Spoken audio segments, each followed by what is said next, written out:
Bismillahirrahmanirrahim. Assalamualaikum warahmatullahi wabarakatuh. Hai teman-teman, bertemu lagi dalam video kali ini. Dalam video metodologi penelitian topik 6 dengan pembahasan bab 5.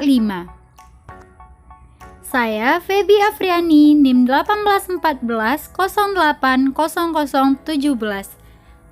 Jurusan Tadris IPA Fisika kelas A dengan dosen pengampu Ibu Dr. Milyasari SPD MSI Universitas Islam Negeri Imam Bonjol Padang.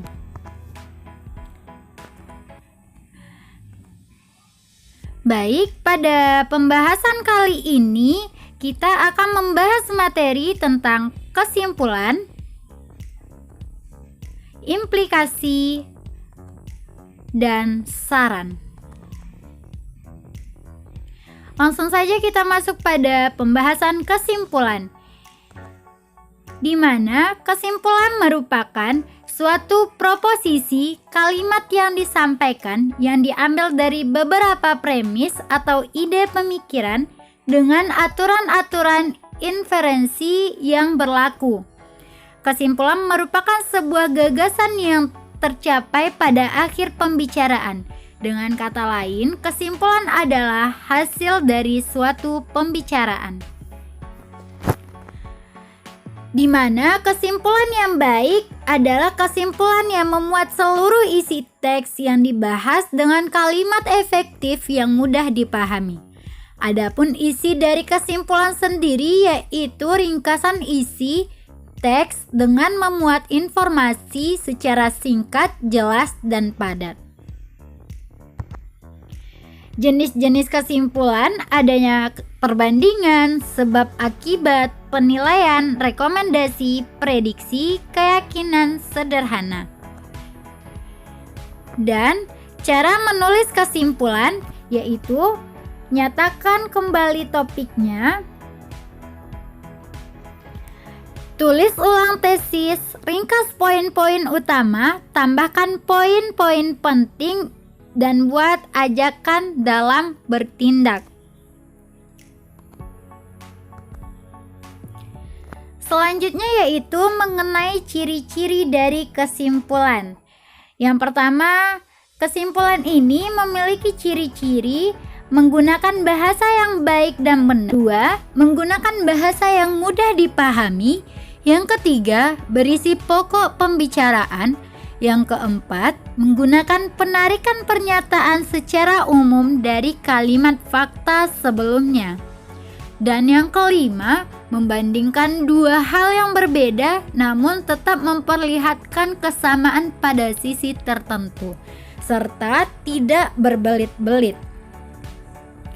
Dan tujuan dari kesimpulan yaitu memberikan suatu kesempatan serta informasi kepada para pembaca guna mengetahui secara cepat tentang apa hasil akhir dari yang diperoleh melalui penelitian yang telah dilakukan tersebut.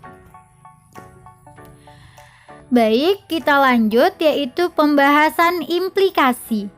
Apa sih itu implikasi?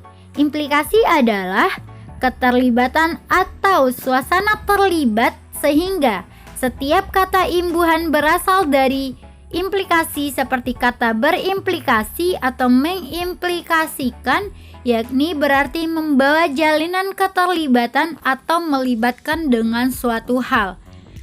Implikasi sebagai rujukan terhadap sesuatu yang dapat dihasilkan melalui proses perumusan atau politik sehingga timbul konsekuensi dari apa yang dihasilkan dari kebijakan tertentu.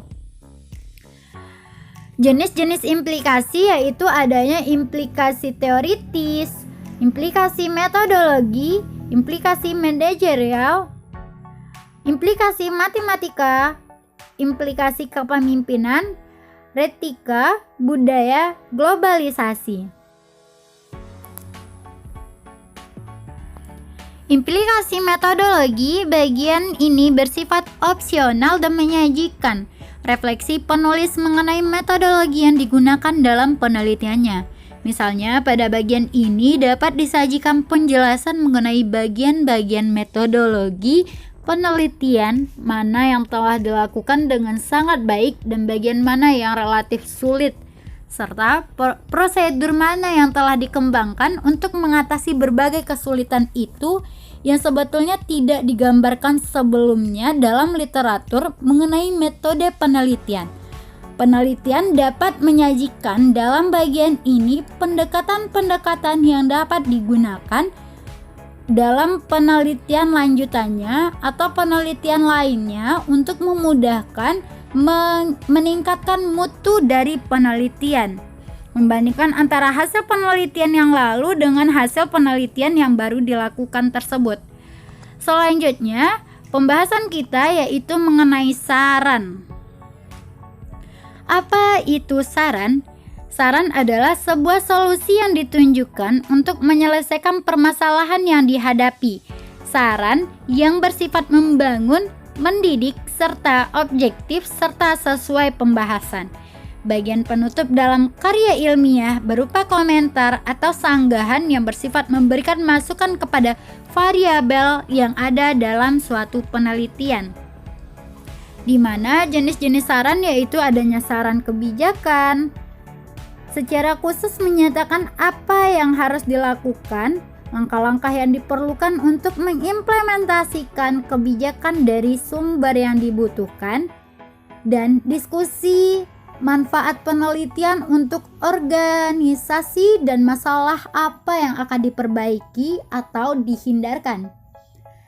Diskusi kelayakan kebijakan yang diusulkan, pernyataan umum tentang sifat dan waktu rencana penelitian evaluasi yang akan digunakan untuk menentukan efektivitas kebijakan yang diusulkan.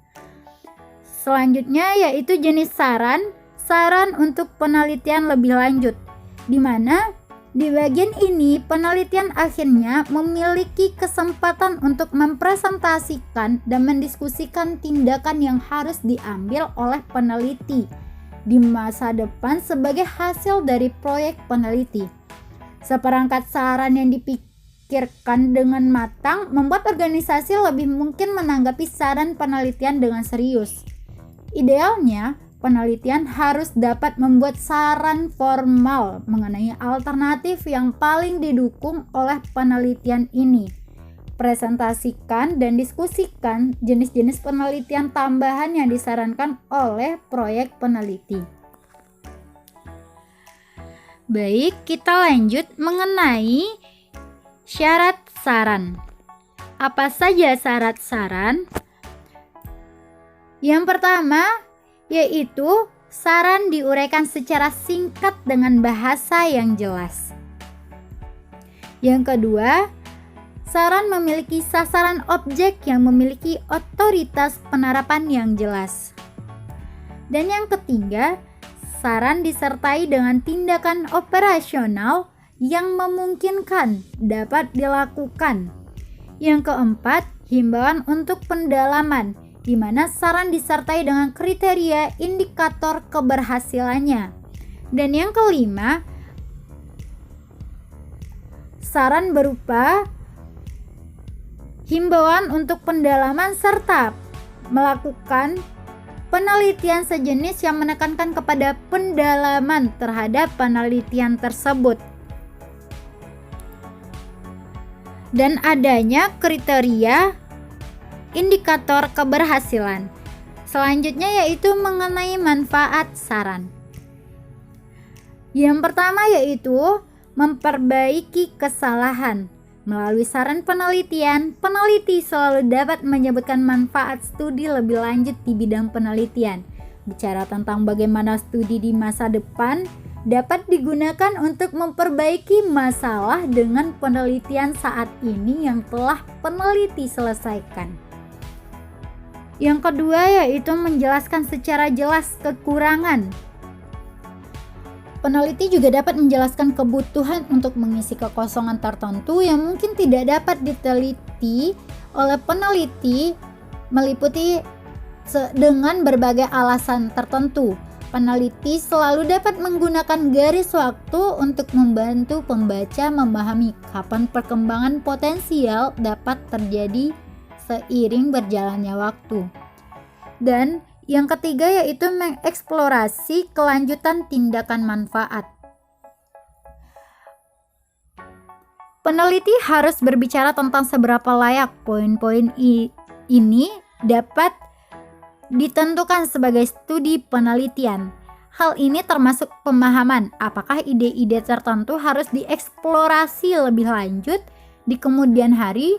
Ini bekerja dengan baik jika peneliti mencoba membicarakan hal-hal tertentu yang mungkin bermanfaat, di mana peneliti bahkan dapat berbicara tentang potensi perkembangan baru di bidang penelitian dan apakah studi peneliti relevan bagi mereka atau jika perkembangan tambahan harus dimasukkan ke dalam pekerjaan peneliti.